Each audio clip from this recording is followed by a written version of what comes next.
MRN Crew Call on MRN.com is presented by MoneyLion, the world's most powerful financial membership. MoneyLion, here we roar. And also brought to you by Hercules Tires. Ride on our strength.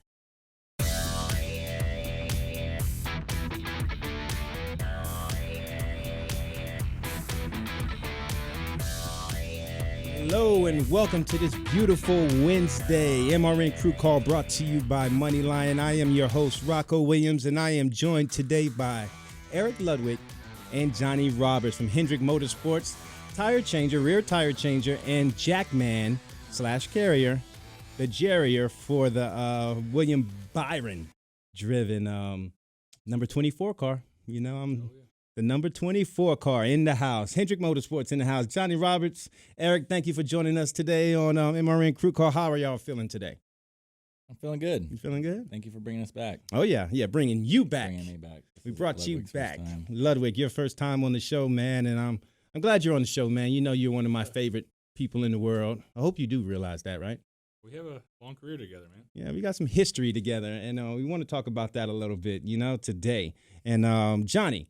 Yes, sir. Let's start with you first. How did you end up at Hendrick Motorsports, and what is your role on the team? I come to the program. Let's talk to the mic.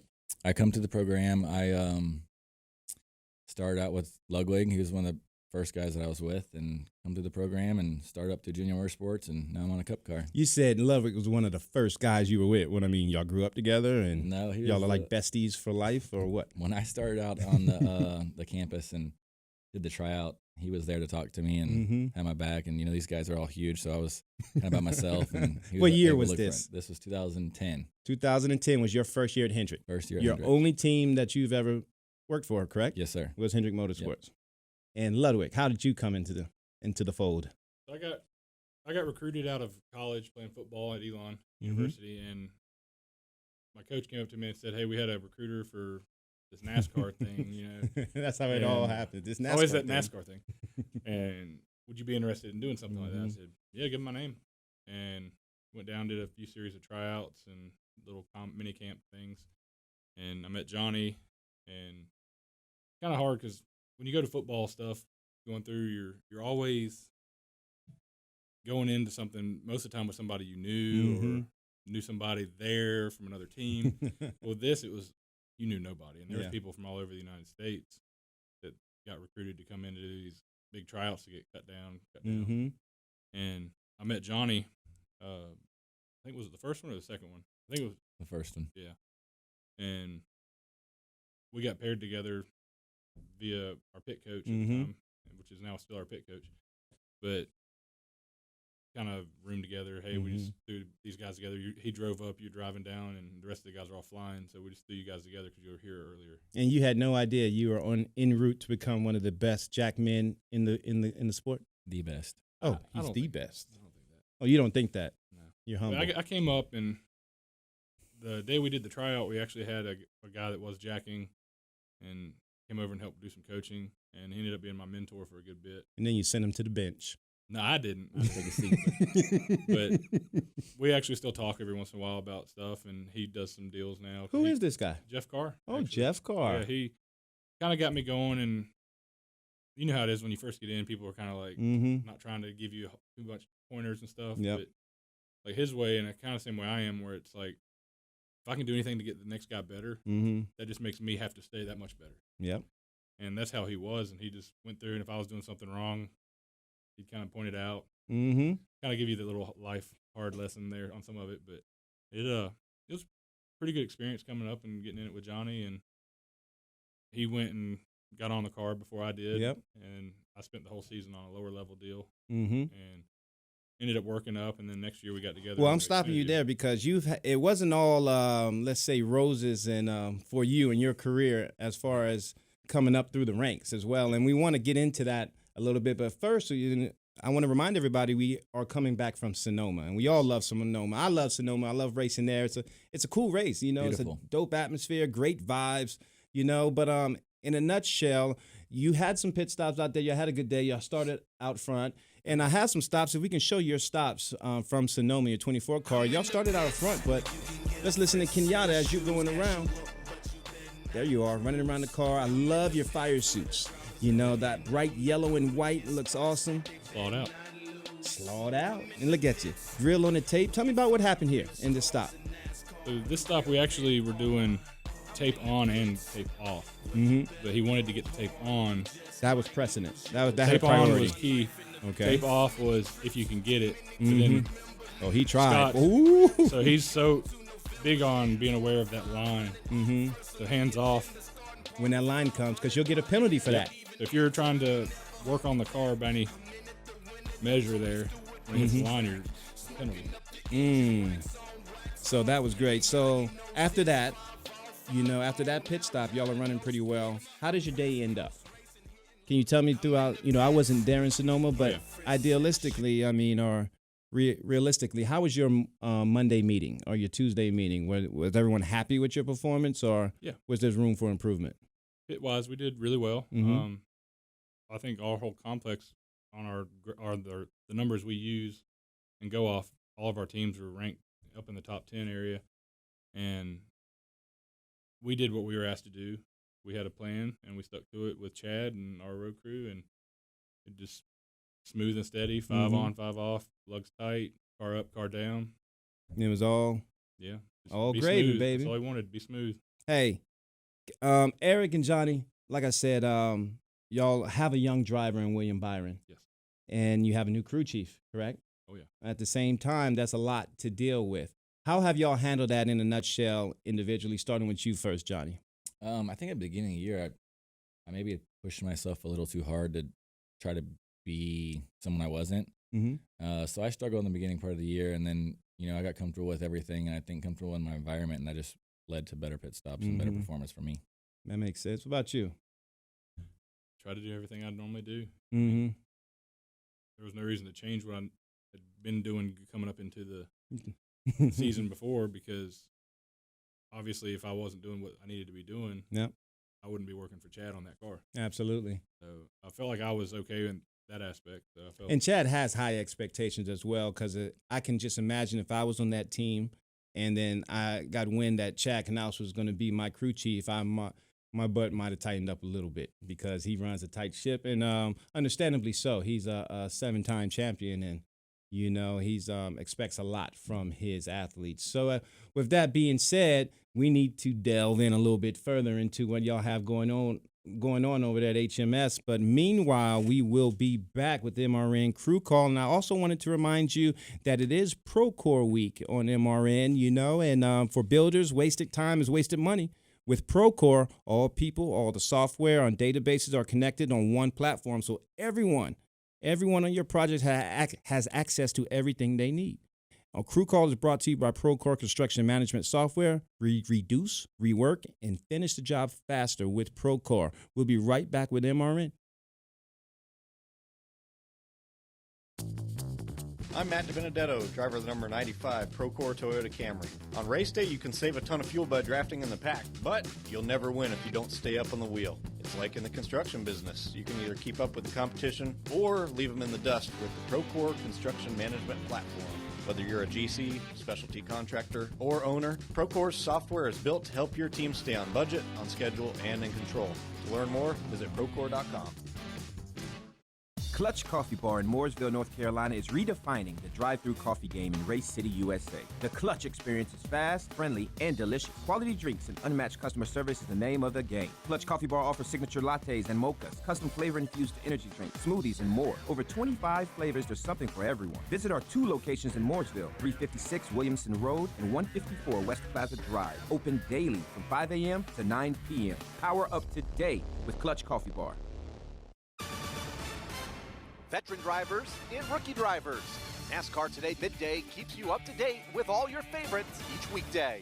It's a dream come true. A lot of you know the path that I've gone down. There's a lot of opportunity with the package changes, you know, with the Chevrolet and the work they're putting in. And I know one thing's for sure, it's good to have my name on the top of the Cup car. Don't miss any of the breaking NASCAR news with NASCAR Today Midday. Only on the Motor Racing Network, the voice of NASCAR.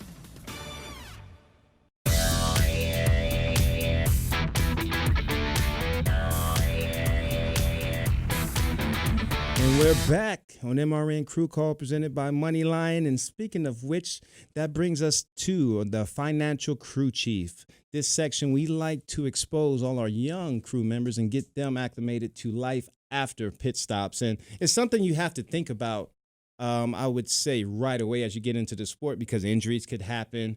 You know, you could get benched. Another Eric Ludwig could come and sit you down, or Johnny Roberts could come and sit you down, and therefore you'd have to work your way back up to a starting position, or you might have to find something else to do.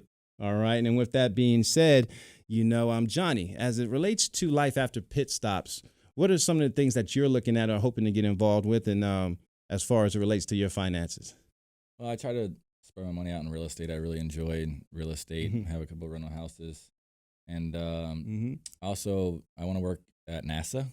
Oh, so that's kind of where I'm from, and I know some people out there, and I've always been interested in working in stuff that sends stuff to space and figures things out. So that's kind of something I want to do. As an engineer, or anything I can really get my hands on and work my way up, just like I did in this sport. That is very unique.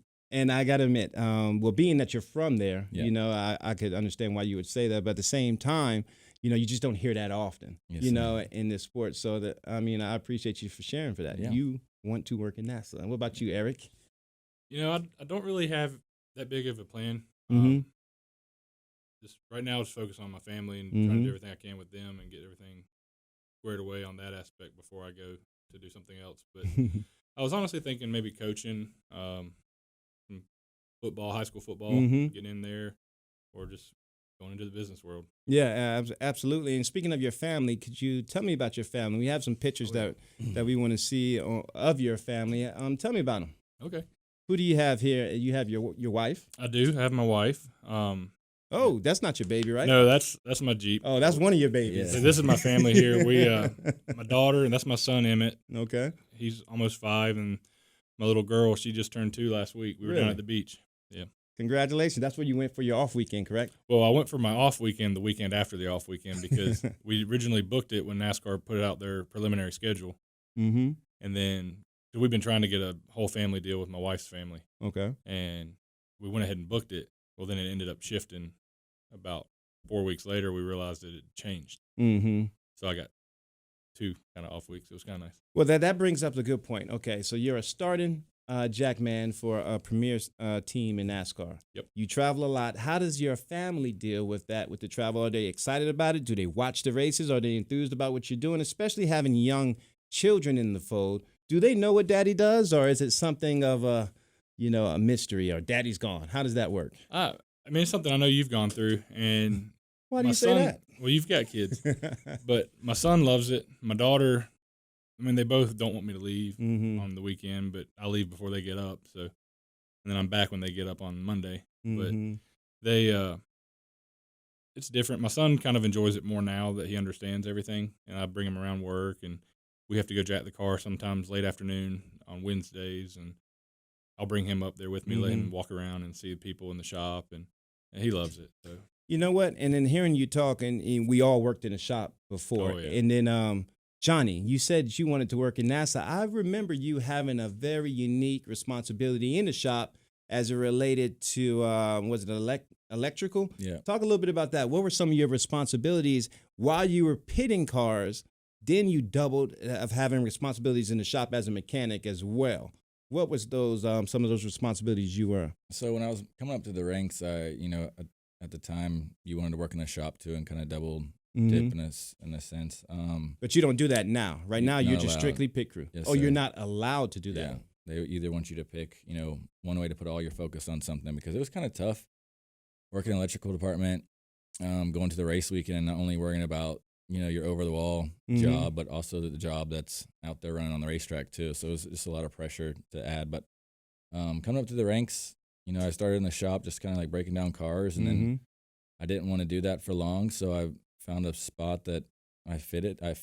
I worked in construction a little bit with electrical, so I kind of knew some things, and they needed some help in that area. So that's funny you mentioned that, because our young tire changers, when they're working with the smaller teams and they're allowed to double as a crew member and a mechanic, the electrical department and the interior departments are where I always tell them that they need to beeline for. for one, you stay clean. Mm-hmm. you Yeah. know, Oh, yeah. Sure. you know, working underneath like you and I, Ludwig, we got dirty all the time. You know, washing those cars and tearing those cars down. So I was always envious of the mechanics in the electrical department or interiors because they stayed so clean. You know, you know. But being that crew members aren't allowed to work, well, it's looked down upon to work as a mechanic and a crew member. Their expectations for you to perform are, I would say, are higher now, right? What are some of the parameters you have to live in? Starting with you as a jackman, what do some of those numbers look like? Like the performance numbers? Your performance numbers to keep your job. So they've kind of changed at Hendrick. They don't emphasize like you get a green, a red, or yellow, like a good, bad, or need some improvement. They kind of went away from that. Okay. Now there's certain numbers that they kind of want you in, like they want your stroke speeds to be 90 or an 80 something. So when you say stroke speed, what is your stroke speed as far as the jack handle from the top to the bottom? The plate of the jack's on the car, Okay. and from the top of the handle all the way down. Okay. So my year-to-date average, or I guess is it median or average? They do a couple of different fields, but my average of all my medians for each race for stop to peg, they want us under 0.2 of a second car peg. Well, Okay. I'm under 1/10 of a second there. Mm. Then my stroke speed's So right it's around safe to say you're pretty good there. I'm real aggressive to the car, and then my stroke speed's kind of in the more average field with all of our other guys. You said you're real aggressive to meeting the young lady before you married her, and then when you meet her, you just go all in. That's how it works. Yeah, I got my wife, Well, you're turning red there. He's getting red. He's You're getting turning real red. red. Say your wife's name to make yourself feel better. Yeah. Elizabeth Ludwig. Okay, that's the one we're talking about there. That was good. No, that makes sense. That's the Eric Ludwig that I know. What about you, Johnny? What are some of the parameters you have to live in as a elite rear tire changer? I know you've always had the propensity to get to the car very quickly, coming from the rear and run around. Is that still the same for you? Do you pride yourself on that? No, I'm really big on wanting to beat everyone at hand speed. I think that, I don't know, I guess I've just always liked, like, when someone can just bust off a pattern and can they do it consistently, obviously, is one, but do you have the talent to do it? Like, do you have the hands to do it? So you still like to show off? So I think it's fun. You want to keep things fun. So like he said, we have a scale at work that kind of nails you to the people around you. So I'm like compared to 4 or 5 changers at work, and I just want to be better than them in all the fields. It's just what I keep trying to do every single week. No, I understand 100%. Yeah. You know, we're competitive at nature. Yeah. I remember when I was pitting cars, you know, I had that same type of mentality. So Yeah, I don't want to lose in anything. no, you don't want to. You don't want to be Mm-mm. bottom half of the barrel. You want to keep your numbers up top. No, that's how y'all end up at Hendrick Motorsports on a number 24 car driven by William Byron. Prince Wood, does he have a nickname? Do y'all give him a nickname, or is he too young for that? He just turned 21, right? Willie B is all we got so far. Who would win in the arm wrestle contest, Casey Kane or William Byron? That's a toss. Yeah, it'd be a close argument there. I asked that because your previous driver in Casey Kane, you know, he was, he had some guns on him. Not. Good dude, though. No, good guy though, guys. And like I said, I want to get more. I want to dive into you, Johnny, a little bit more about your personal life and get to know your family a little bit more. So y'all stick around and I also want to remind you as well, you can see all of our video elements on MRN.com or the Facebook fan page, Motor Racing Network as well as listen to us. But if you do want to see those video elements, you can see those, and you can see the type of babies Eric Ludwig makes on a consistent basis, and his third baby, his baby Jeep, that he loves so much. We'll be right back with more from MRN Crew Call.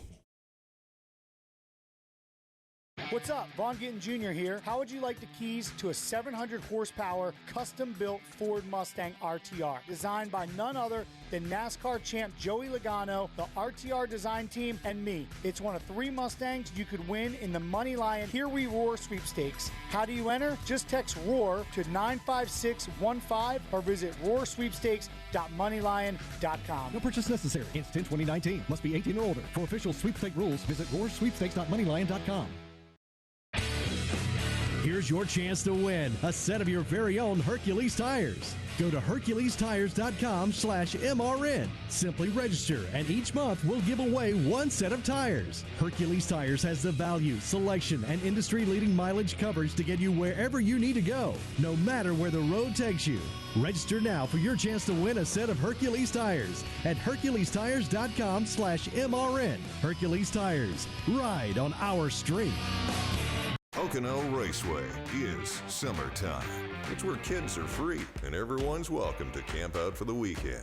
It's where fans can shake hands with the most famous drivers on earth. It's where tailgating is serious business. It's where first-timers hang out with old-timers, and the racing is always a little tricky. Bring your friends, bring your family, just bring it, Pocono style. The Gander RV 400, July 26th to 28th. Kids under 12, free all weekend.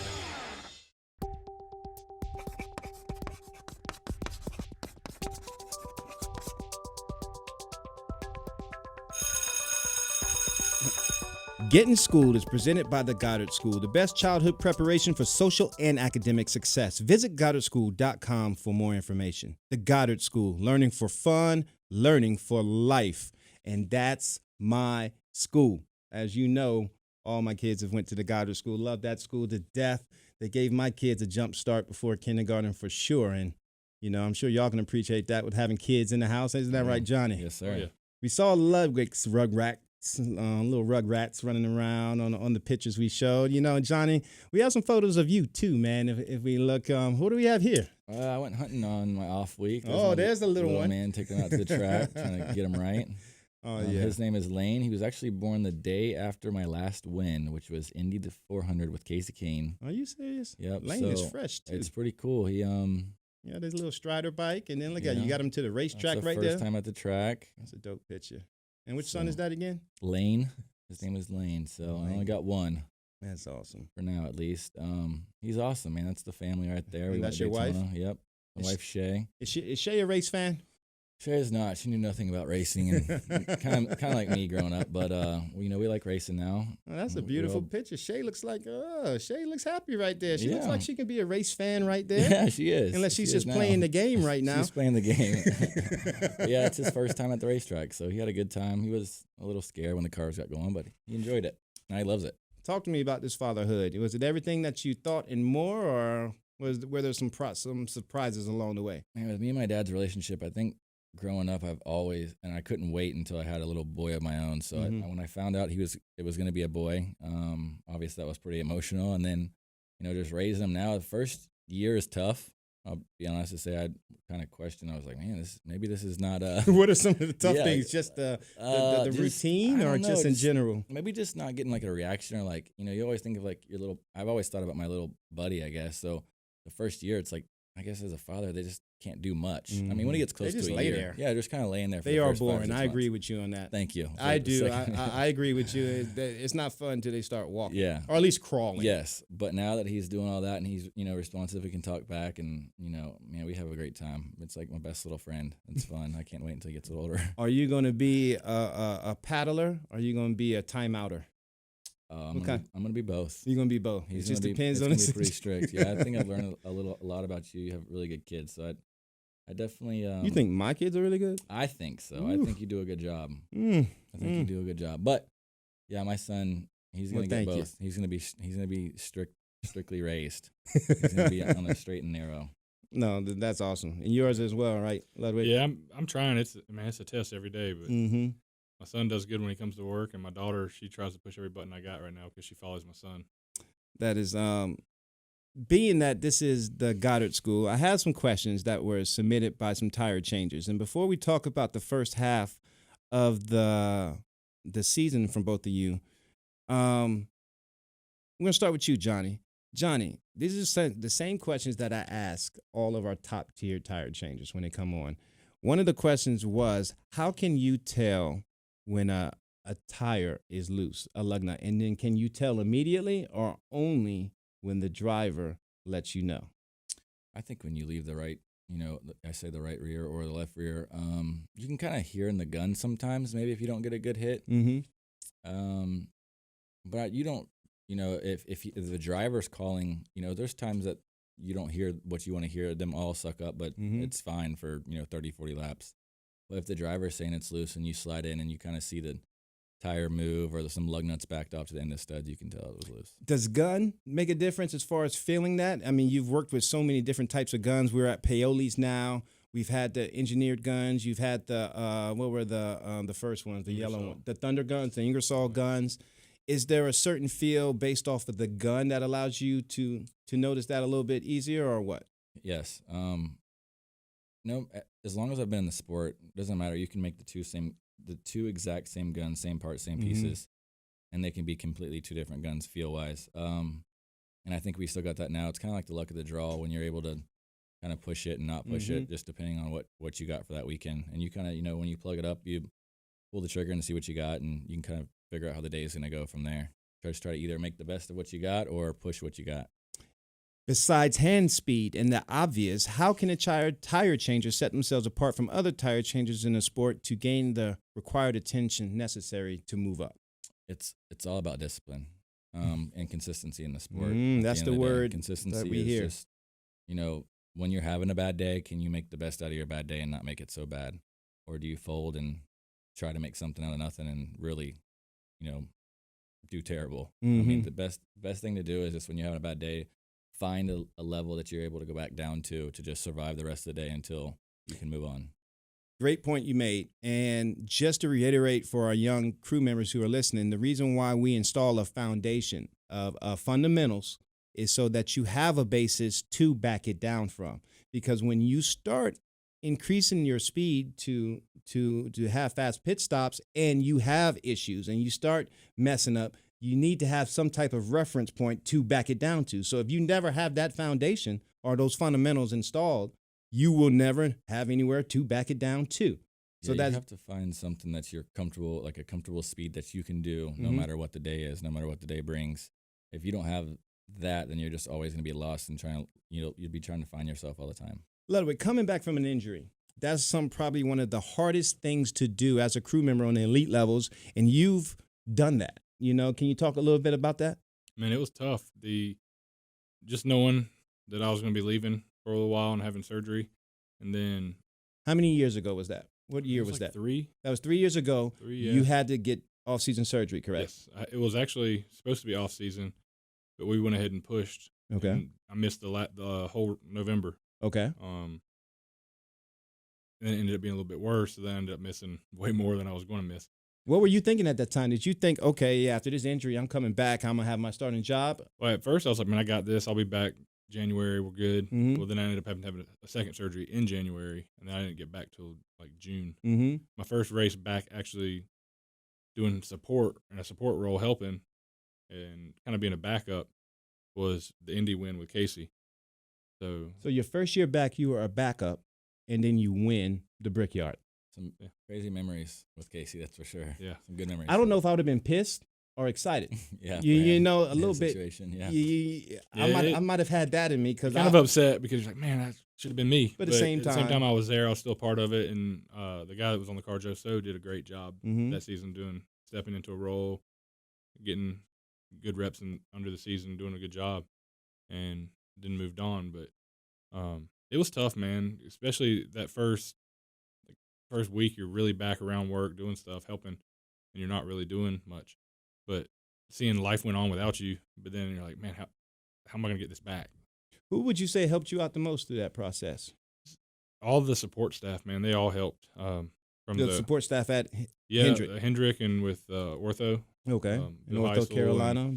My Dr. Dana Pasecki over there. And it just snowballed, and then you stay in touch with HR and on that side and all that other stuff that came along with it in the rehab side. So I can't imagine, and I just have to commend you because having an injury like that or a surgery like that, and to come back from that and to perform the way you are performing now says a lot, not only about your mental fortitude, but, you must be surrounded by a pretty good support staff, and you have half of that or a part of that support staff sitting next to you right now. And we can definitely talk about that a little bit more in depth when we get to the Clutch Performer of the Week that's coming up next. And you might be surprised who won the award this week. I wasn't. I was happy to see them win, but stick around and you'll find out. And before you leave, I do want to remind you, too, that Hercules Tires is giving away a free set of tires every single month, and you can possibly obtain a set by registering at www.herculestire.com. Register and get your chance to win a free set of tires. In the meanwhile, come back and join us. We'll be right back with MRN Crew Call. At the Goddard School, teachers customize lessons so children can explore their interests, have fun, and learn the skills they need for success in school and beyond. From infant sign language to pre-K students tackling STEAM learning, our Flex Learning Program or Fun Learning Experience is grounded in research that shows the most genuine learning occurs when children are having fun. Our teachers leverage this through lessons inspired by children's imaginations. To enroll, visit GoddardSchool.com. The Goddard School, learning for fun, learning for life. Did you know that banks collected over $15 billion in unnecessary bank fees last year?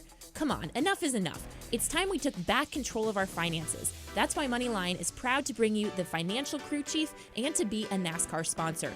Look, no one knows more about hard work and pursuing their dreams than NASCAR fans, drivers, and teams. So we want to bring you the kind of banking that the big banks would never build, with features like zero-fee checking and zero-fee investment accounts. And because life is also meant for a join, with MoneyLion, NASCAR fans get even more. We're giving away 1,500 NASCAR tickets to our members this year. Plus, you can get 5% cash back on NASCAR tickets, at-track purchases, and all purchases at NASCAR.com. Learn more at MoneyLion.com or download our app. This is America's most powerful financial membership. MoneyLion. Here we roar.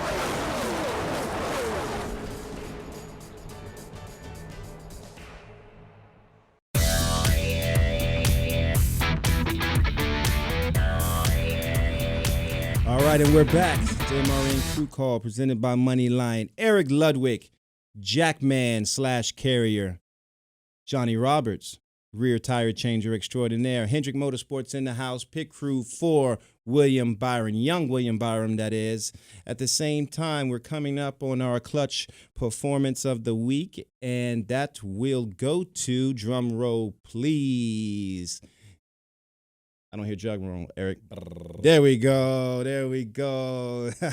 The number 95 Levine Family Racing Team. The pit crew consists of Adam Hartman as the front tire changer, Dakota Ratliff as the rear tire changer, Charles Thacker, my man from Excalibur Racing, at Jackman, Chris Hall, tire carrier, and Brian Eastland, the man who can do it all, changer, Jackman, carrier, and fueler. Brian Eastland on the fuelman. Congratulations, number 95 pit crew. For Matt DiBenedetto, finished fourth at Sonoma. And this is what they look like. Whenever you hear Kenyatta rapping, you know we're showing pit stops. Charles Thacker on the jack. He had a little issue on that right front as he went back to the jack, but it didn't slow him down too much because they were doing a lot of work on the car. Isn't that right, Ludwig? They were pitted right next to you, Yes, right? Sir. Solid index. He goes back to the jack, changer, hits his lug nuts, takes the tire back. Make sure you don't have that penalty as they resume on the left side. What do you think of that index? Decent. Works for me. Works for them. Those are our clutch performers of the week. The number 95. You don't see them too often in the top 5. So when I saw them on the top and, finished fourth, that was a big, big day for them. Huge. That's a huge day for a team like that. Not only a pit crew like that, because when I look at those names, Chris Hall, Charles Thacker, Adam Hartman, Dakota Ratliff, besides Brian, those are guys I don't see with a lot of experience running in the top front. So when you get an opportunity to get that chance to pit that car up front, you had to take advantage of it. But I'm sure they were a little nervous, right? Do y'all remember your first time ever running in the top 5? Oh, yeah. Sometimes it's more relaxing for you because you're actually running good and you're getting to show what you got. And but at other times it's also like, ooh, better not mess up. and you know that together because you, Austin Dickey, first of all, before we get there, shout out your crew members who aren't here. Who are your crew members who aren't here? Austin Dickey, Scott Riddle, and Landon Walker.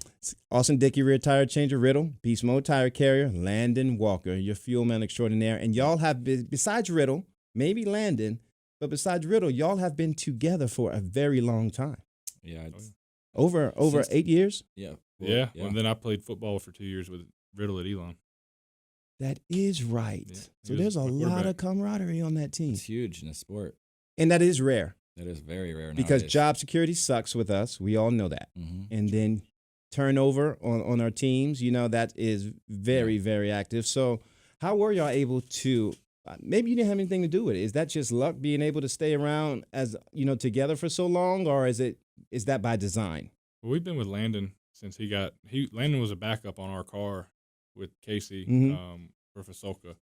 And so we've been around him for a while because he came in a year or two after us. And then Riddle came in right around the same time. Mm-hmm. But, I mean, we've been with each other. The only person that really wasn't around us as much was Scott, because Landon was on the Xfinity cars with us. And then Scott was a backup on our side for the actual 24 car with Jeff Gordon and then Chase. And then he ended up getting pulled into a role with this 5-man deal that ended up working out great. And we gel pretty good. Well, while I have y'all both in closing, what are some of your end of season? Have y'all met your goals, your preseason goals? Did y'all come in this season saying y'all wanted to do this, this, and this, and have you obtained those, or are y'all still working towards that? What are some of those goals, and what do they look like? We're working towards a lot of it. We set individual goals and kind of team goals for the pit crew side of things. Like really not even. I mean, it's shorter term than even the quarters. And we're actually got to meet next week about our next goal quarter. So your goals are quarterly. Kind of. It's a little bit shorter than quarterly. We do every 5 races just to kind of like try to reach those, because sometimes when things get drawn out, you know, it's hard to lose sight of the goal when it's so far. All right. Let me show you a video, Eric, and I want you to comment on it, all right? Let's just play it. And you tell me what's going on. Oh, I see fire. What's going on here? So Reed Sorensen in Richmond, I was actually filling in as a backup on the 5 car for Trey Birkeland. And is that you in that blue suit? It is. So our crew chief told us to go help because the firemen were still kind of back, and he came in hot in 2 different ways and just said, help out where you can. So he was pulling on the net, and when he got loose, I pulled him. Johnny, I remember that day. When you see a car on fire, we're scared for the drivers, of course, obviously. But when you see a car on fire and you see a crew member running out trying to rescue, who would you automatically think of? Ludwig. All day. When I see a car on fire, it don't matter if it's in turn 4. I think Ludwig's going to go out there and save the day. Exactly, Ludwig. You and I remember the broadcast even called you out. You know, they gave you an attaboy on TV. That was good to see, because at the end of the day, I remember that. I didn't have to look back. When I heard a crew member rescued a driver, put the window, I automatically assumed it was you. Now we can laugh about it today, because maybe if he wasn't there, then, you know, it might have been. Don't watch the pit stop goes after that one, though. Real quick, guys, before we go, describe your season in a nutshell in your eyes. Going pretty good. I'm actually getting better where I need to get better, and still fine-tuning the little things with the carrying part, but it's coming together, man. How about you, Johnny? I think it started off pretty rough for me. Fighting out a hole right now, but I'm really happy with the last 5 or 6 races. You're fighting out of a hole. You're digging out of there. Yes, sir. Chasing the. Hey, but I did see you with a belt one time this week, so you must be doing pretty well. Yeah, I appreciate that. You guys are headed to Chicago, man. I wish y'all best of luck up there. I know y'all do really well. Eat some Giordano's pizza for me, and bring me back some Portillo's, okay? We'll do that. I wish y'all the best of luck. Thank you for joining us on the MRN Crew Call, presented by MoneyLion. Good luck in Chicago. Eric Ludwig, Johnny Roberts, HMS, Prince Byron, William Byron.